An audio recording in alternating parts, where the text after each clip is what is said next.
Join me as I interview Dr. Worley, learning about common misperceptions that people unconsciously carry that often inadvertently blind them to the wisdom and guidance dreams offer.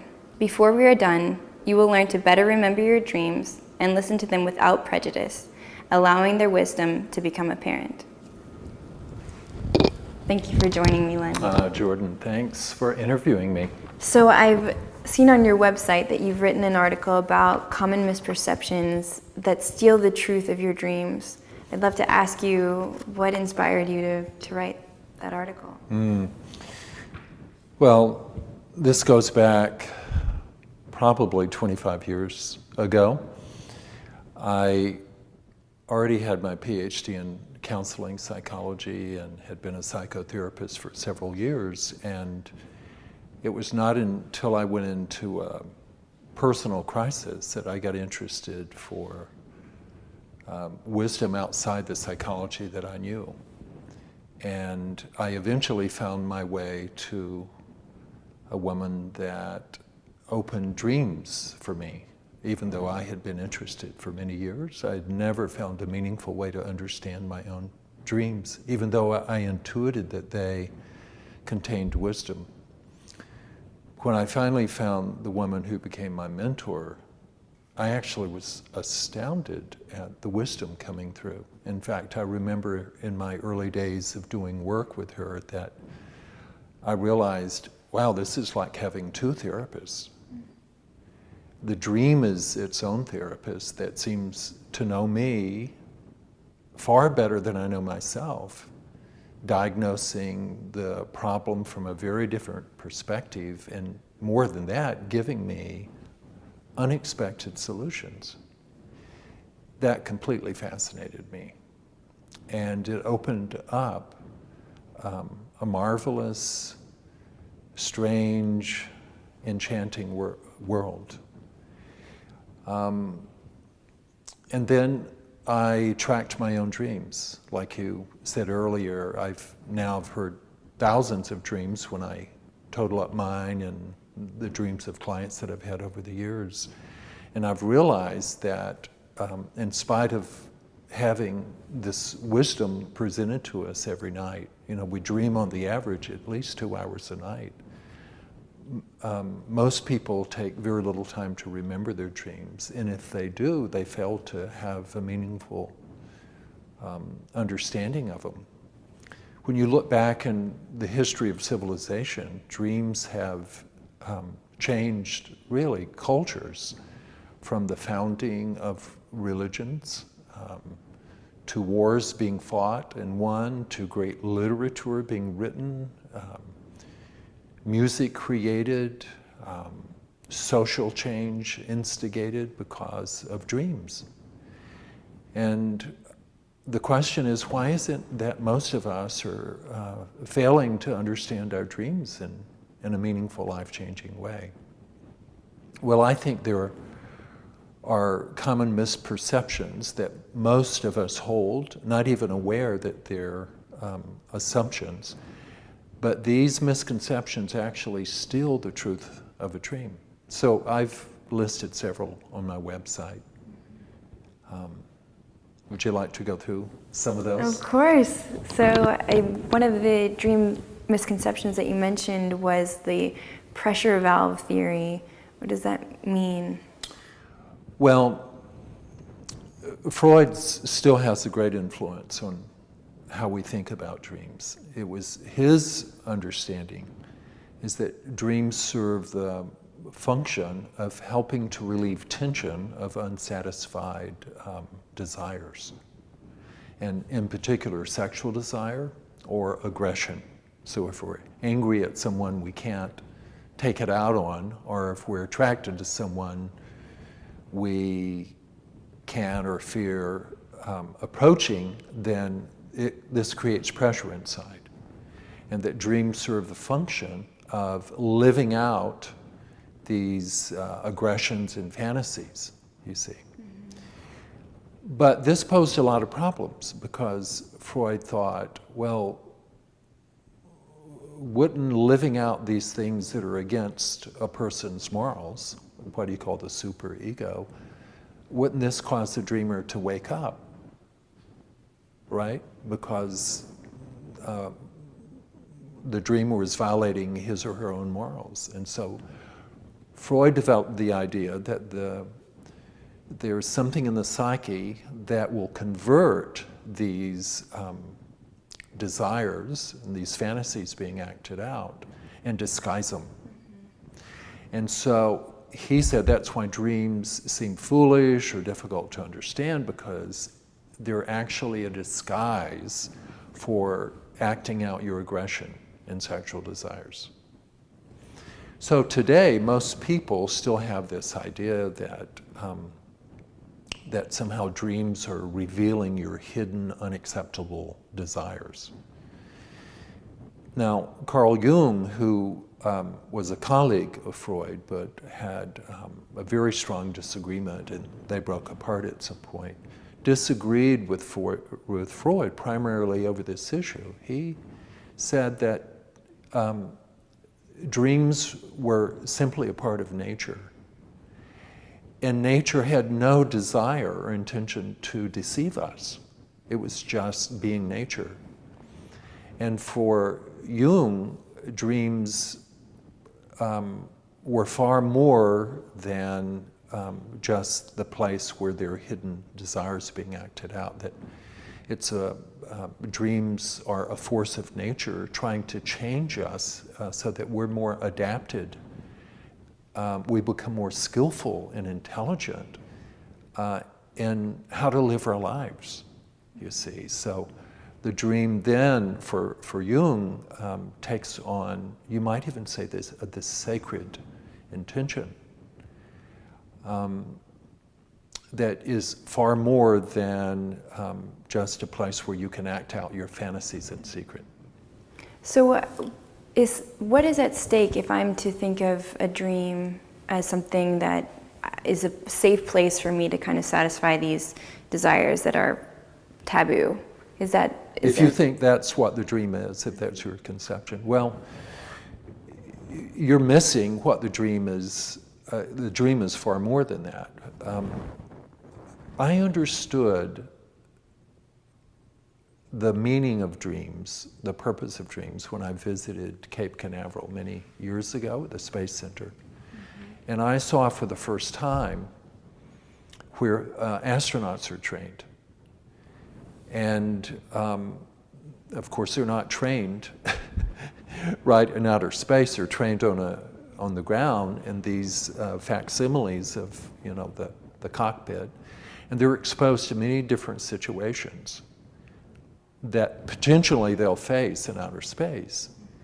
And they learn. They obviously make mistakes, and they learn right from their mistakes. And essentially, I think that's what dreams are doing. They're exposing us to many different situations, many of which are disturbing. And in fact, we know that about 2/3 of our dreams are disturbing dreams, right? If you understand what the lessons are that you're being taught, what skills the dreaming intelligence is trying to equip you with, then you can progress through difficulties and evolve your own intelligence much, much more rapid. So dreams, according to your interpretation, and which is informed by Jungian psychology, is that right? Right. They're kind of a training ground for life, almost. So your own private Cape Canaveral. Right? That's a great way of saying it. And humans are not the only ones that dream. All mammals dream. You can probably remember seeing a dog at some point running in its sleep, right, as if chasing a cat. Or, but now we know that dreams serve quite an intelligent purpose. If you stop people from dreaming, like during what is called the REM, the REM period, rapid eye movement period, which is when we're dreaming the most. For instance, if people who are learning a language who are not allowed to dream can't learn it as quickly. Mm. So we know that dreaming consolidates learning. And Jung had an eye for this. It's not just a place where hidden desires are acted out, but because if you look into the animal kingdom, as far as we know, animals don't have superegos and consciences, right? Mm-hmm. And so when you consider that the dream is more than acting out hidden desires, then you ask the question, well then, what is it trying to teach me? Mm-hmm. You see. Mm-hmm. So the pressure valve theory, it steals the truth of the dream because it doesn't allow you to see the dream as an instructor. It's merely kind of a... Yeah, you never ask the question, what is the dream's purpose? You know, what am I to learn from this encounter with the angry dog in my dream that I walked by on my way home last night? It's interesting. So, you mentioned that about 2/3 of our dreams are disturbing. Mm. And most people believe that bad dreams are to be avoided. They're a bad thing in their lives. That bad dreams are bad for you. Is that also a misconception? Well, yeah, and this is how most of us behave towards difficult dreams.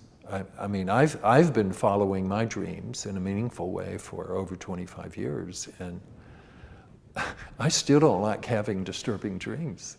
It's unpleasant in a way, especially when you know that you're being warned or corrected. It's a humbling process to know what your dreams mean, which I think is one reason that we don't really remember our dreams so well, because at least 2/3 of the time, I would say, you know, the dreams are there to show you what you're doing wrong, for the purpose of helping you realize how you can do life right and better, and thus be happier and more successful.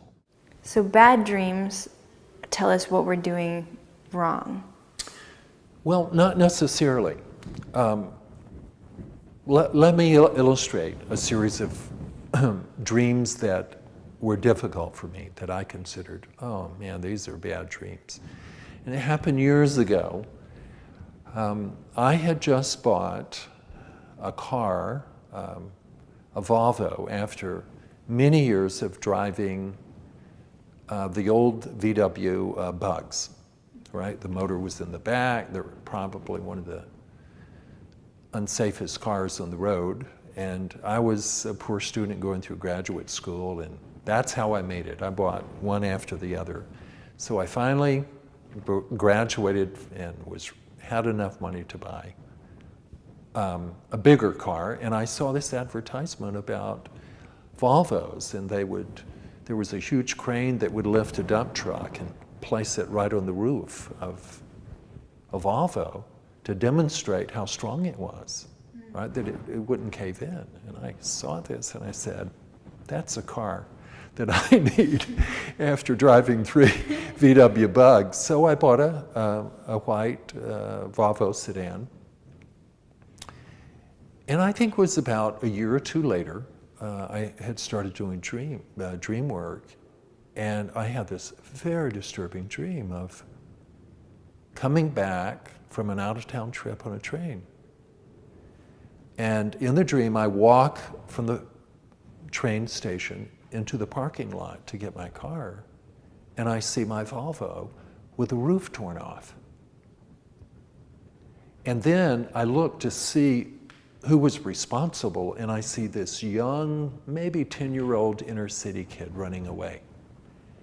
And in the dream, I knew that he had torn the roof of the Volvo off with his hands. And I was incensed. And then I woke up.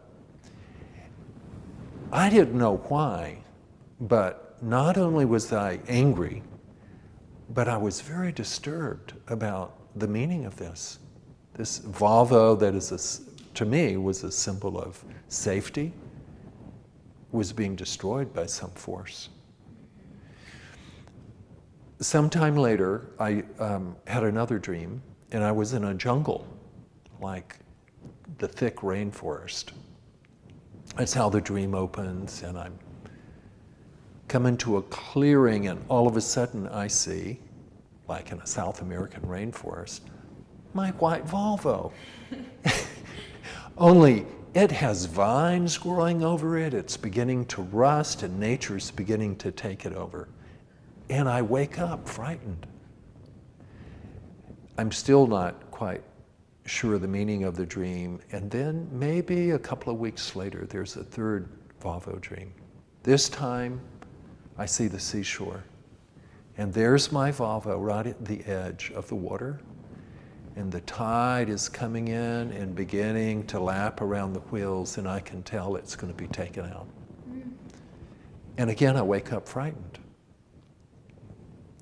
Now, these dreams probably, these three, were some of the most useful dreams of my life. Wow. Yeah. At first I thought, well, is it time to find a new car? Or is it predicting an accident that I'm going to have, right? But there's a technique in dream work, a method where you distill the essence of a dream image, which means that you begin to ask, what are the particular qualities that make this image unique? And I asked that about the Volvo. What's distinctive about a Volvo? And then I remember this advertisement.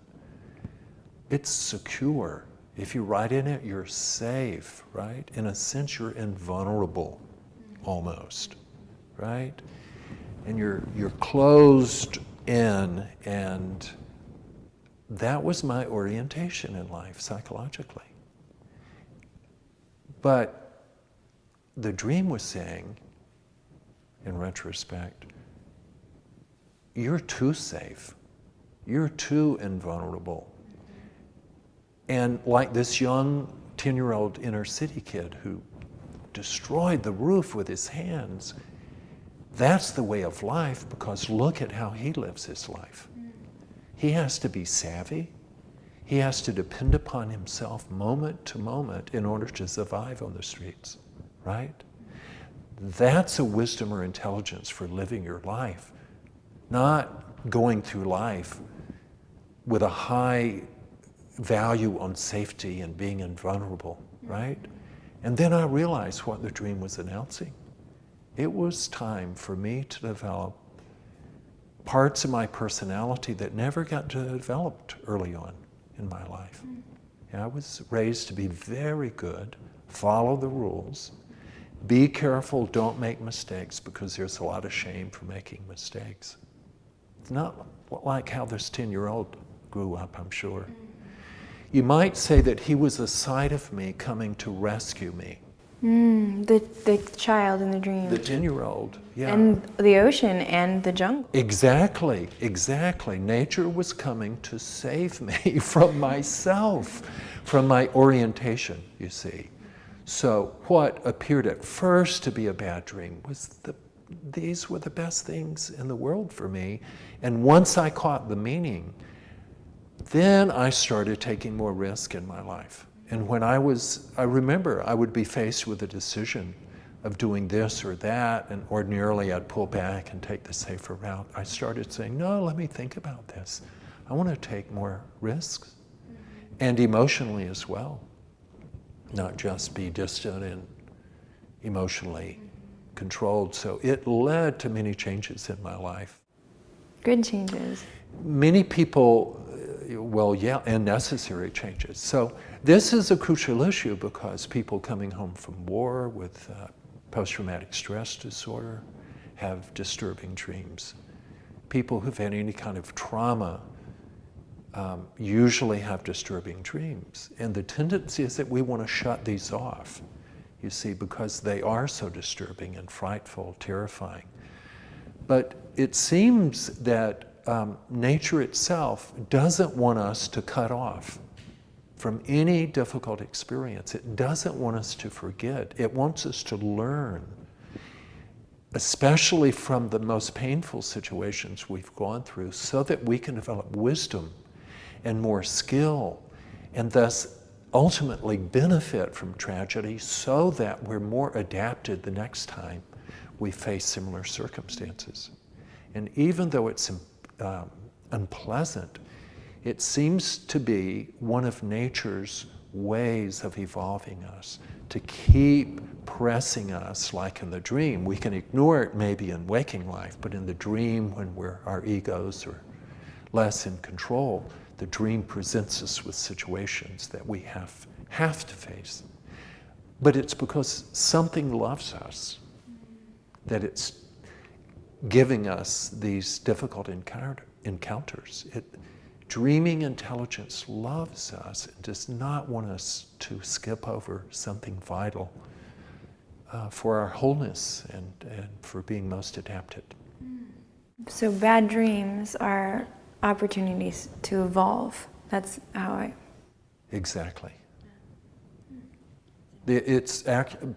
What we call bad dreams is nature's loving intention to rescue us from a short-lived life, from a life that's cut off and not open to full feeling. Yeah. Wow.